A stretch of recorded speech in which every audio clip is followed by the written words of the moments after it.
Hello students, today we will start with our second chapter, that is microorganisms. So I will tell you what are microorganisms. So microorganisms are those organisms which cannot be seen through our naked eyes. Microorganisms वो organisms होते हैं जिन्हें हम अपनी आँखों से नहीं देख सकते हैं. They are found everywhere, in garden, school, homes, ocean, river, etc. Micro organisms हर जगह फाउंड होते हैं, like oceans, house, hospitals, garden etcetera. Micro organisms बहुत छोटे होते हैं, they are very small. We can see micro organisms with the help of microscope. Micro organisms को हम देख सकते हैं with the help of microscope. Next topic is types of micro organisms. So there are 5 main types of microorganisms, namely bacteria, algae, fungi, protozoa and virus. So students, in this chapter we will study about the microorganisms and its types. So students, I will tell you microorganisms are both. Microorganisms are both. Sometimes they are useful whereas sometimes they are harmful. Micro organisms कभी कभी हमारे लिए फायदेमंद होते हैं और कभी कभी नुकसान भी पहुंचा देते हैं. So students, we will start with bacteria. अब हम स्टूडेंट्स बैक्टीरिया से स्टार्ट करेंगे. Bacteria are the simplest unicellular micro organisms. So bacteria सबसे सिंपल यूनिसेलुलर मतलब which is made of one cell. Unicellular वो होता है जो एक सेल से बना हो. Bacteria are found in air, soil, in the deepest seas, in the hot springs, etc. It is trying to say that bacteria, they are found everywhere, in the ocean beds, in the air, in the soil, etc. Bacteria needs food, moisture and warmth to grow.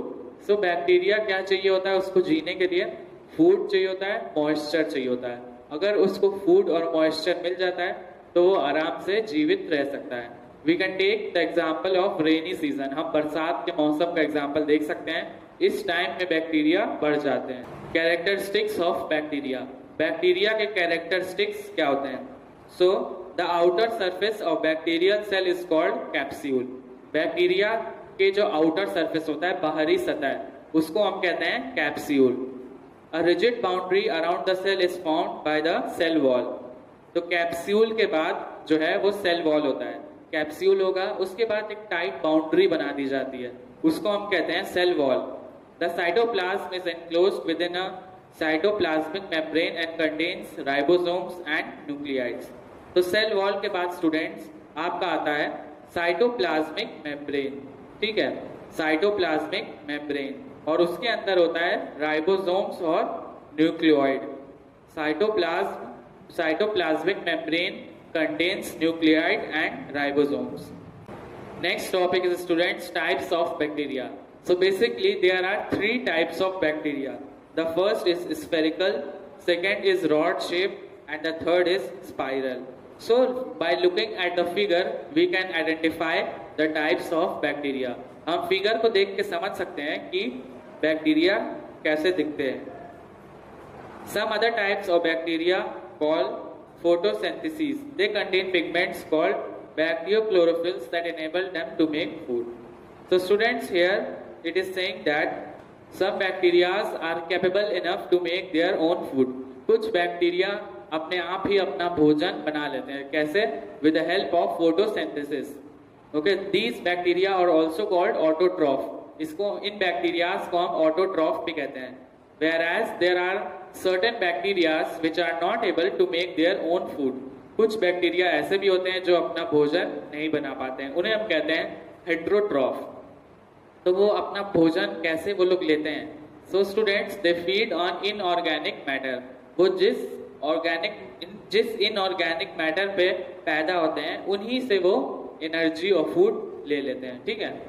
Next is aerobic and anaerobic bacteria. The basic difference is aerobic bacteria को क्या चाहिए होता है? Oxygen. Aerobic bacteria require oxygen for respiration. सांस लेने के लिए aerobic bacteria को ऑक्सीजन चाहिए होती है. Whereas anaerobic bacteria do not need oxygen. Anaerobic bacteria क्या होता है? वो बैक्टीरिया जिनको ऑक्सीजन की जरूरत नहीं पड़ती है। ठीक है, तो यहाँ पे स्टूडेंट्स हमने 4-5 टर्म्स पढ़े। पहला था टाइप्स ऑफ बैक्टीरिया। 3 टाइप्स पे बैक्टीरिया होते हैं, जैसे स्फेरिकल, रॉड शेप्ड और स्पाइरल।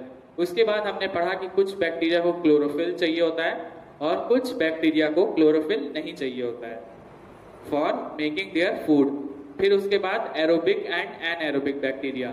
एरोबिक बैक्टीरिया वो होते हैं जिनको ऑक्सीजन चाहिए होती है for respiration, and anaerobic bacteria वो होते हैं जिनको ऑक्सीजन नहीं चाहिए होती है। Next is students useful bacteria. So there are certain bacteria which are useful as well.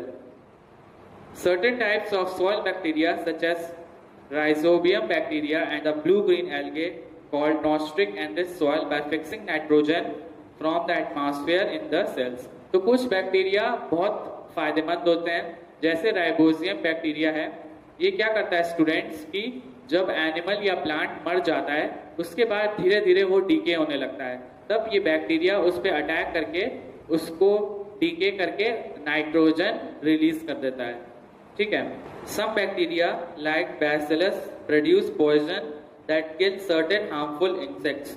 कुछ बैक्टीरिया हार्मफुल होते हैं, जैसे bacillus, they kill harmful insects, insects को भी मार सकते हैं। Several communicable disease such as tuberculosis, cholera are caused by bacteria. कई सारे कम्युनिकेबल डिजीजेस जैसे कोलेरा, ट्यूबरकुलोसिस भी बैक्टीरिया की वजह से फैल जाते हैं। Next thing is food spoilage. हमने देखा होगा कि कभी जब हमारा खाना या food when it is kept at a certain place it gets spoiled. हमारा खाना जब कभी कभी जब हम उसको यूज नहीं करते हैं तो कुछ टाइम के बाद वो सड़ने लगता है या डीके होने लगता है। क्यों होता है? Because of bacteria. बैक्टीरिया की वजह से जो हमारा लेफ्ट ओवर फूड होता है वो डीके होने लगता है। ठीक है, next student is pasteurisation method of preservation. Pasteurisation method क्या होता है? Pasteurisation method is a method in which the milk is boiled. Okay, the milk is boiled the temperature between 72 and 75 degree Celsius for a period of 30 seconds. तो pasteurisation एक method होता है जिसमें milk को हम 72 to 75 डिग्री सेल्सियस पे boil कर देते हैं ताकि उसके अंदर जो बैक्टीरिया है वो मर जाए। और जब हम मिल्क को पैस्चराइज कर देते हैं तो वो हम मिल्क को कई दिनों तक स्टोर भी कर सकते हैं। Next students is unicellular algae. Algae are extremely wide spread. Algae हर जगह पाई जाती हैं। Most live in aquatic habitats which a few are terrestrial. तो ज्यादातर एल्गे जो पानी के एरियाज होते हैं, पानी वाले, वहीं पे रहना पसंद करती हैं। Unlike bacteria, unicellular algae have distinct nucleus. They contain chlorophyll and photosynthesis like plant. तो यूनिसेलुलर एल्गे होता है उसमें क्लोरोफिल होता है, और जब when there will be chlorophyll they will make food with the help of photosynthesis. जब जैसे ही उनके अंदर क्लोरोफिल होगा तो वो अपना भोजन बना लेंगी with the help of photosynthesis. Some unicellular algae are non motile while others are actively motile. कुछ यूनिसेलुलर एल्गे एक जगह पे रहते हैं, लेकिन वेराज कुछ unicellular algae like chlamydomonas, these algae are actively motile, मतलब एक जगह से दूसरी जगह तक पहुंच जाते हैं। यूनिसेलुलर मैंने आपको बताया था single cell algae are commonly found in planktons. Since they require light to photosynthesis they live near the surface of water. तो प्लैंक्टन्स प्लांट होते हैं, फ्लोटिंग प्लांट्स, फ्लोट करते हैं, और वो ग्रीन होते हैं, उनके अंदर फोटोसिंथेसिस होती है। A large group the golden brown unicellular algae comprised of diatoms. The cell wall of diatoms contains silica.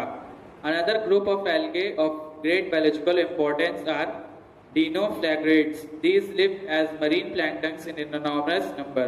They also live in fresh water. तो स्टूडेंट्स यहाँ पे है कि जो एल्गे होता है, the cell wall of diatoms contains silica. तो algae में जो उसकी वॉल होती है उसके अंदर होता है सिलिका।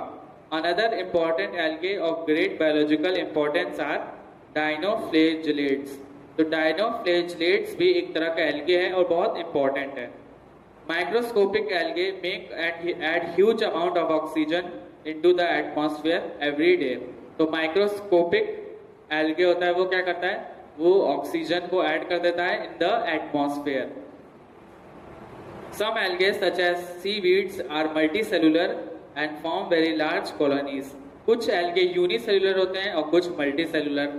जो मल्टीसेलुलर में होते हैं वो एक लार्ज कॉलोनी बना के रहना पसंद करते हैं। फंजाई आर यूनिसेलुलर और मल्टीसेलुलर ऑर्गेनिजम्स। फंजाई मल्टीसेलुलर होते हैं या unicellular. They range in size from single cell to multicell. या तो ये सिंगल सेल के होते हैं, मल्टीसेलुलर जैसे मशरूम्स, ठीक है। Fungi they differ in size, वो कभी छोटे साइज में होते हैं या कभी बड़े साइज में। The main body of a mold consist of tubular filament called hyphae and interwoven mass of hyphae is called mycelium. The walls of hyphae are also made up of chitin. यहाँ पे students देखिए, जो body होती है वो tubular filament, एक filament होता है ट्यूबुलर फिलामेंट कॉल्ड हिपाए, उससे वो बनती है। एंड इंटरवोवन मास और हाइपे इज कॉल्ड अ माइसीलियम, और उसके मास को हम कहते हैं माइसीलियम्स। और उसकी जो वॉल होती हैं वो किससे बनती हैं, चिटिन से, ठीक है, CHITIN। Fungi can grow in dark too, they do not contain chlorophyll and can not make their own food. तो फंगी एक डार्क क्लाइमेट में भी ग्रो कर सकती हैं, वो उनके अंदर क्लोरोफिल नहीं होता है, they do not contain chlorophyll. Some lives as saprophytes decomposing dead plants and animals. कुछ सैप्रोफाइट्स की तरह रहती हैं, दे फीड ऑन डेड और डिकेइंग प्लांट्स एंड एनिमल्स। वो डेड या डिकेइंग प्लांट्स पे फीड होती हैं। यूजेस ऑफ फंजाई, फंजाई के यूज क्या हैं? तो सबसे पहला यूज है, they help us to make a bread. Thousands of years से फंजाई हमें मदद कर रही है, क्यों? To make bread. Bread without yeast is flat. The soft texture of bread is due to yeast. ठीक है, तो जो ब्रेड सॉफ्टनेस होती है ब्रेड में जो सॉफ्टनेस होती है वो ईस्ट की वजह से होती है। फिर चीज, आपने देखा होगा चीज भी किससे बनता है, फंजाई से। हार्मफुल फंजाई, कुछ फंजाई हार्मफुल भी होती हैं, जैसे Candida species cause serious skin and lung infection. तो कुछ हार्मफुल फंगाई होती हैं जैसे कैंडिडा स्पीशीज, ये लंग्स इन्फेक्शन फैला देती हैं। फूड स्पॉइलेज, हमारा खाना खराब हो जाता है, क्यों? फंजाई की वजह से।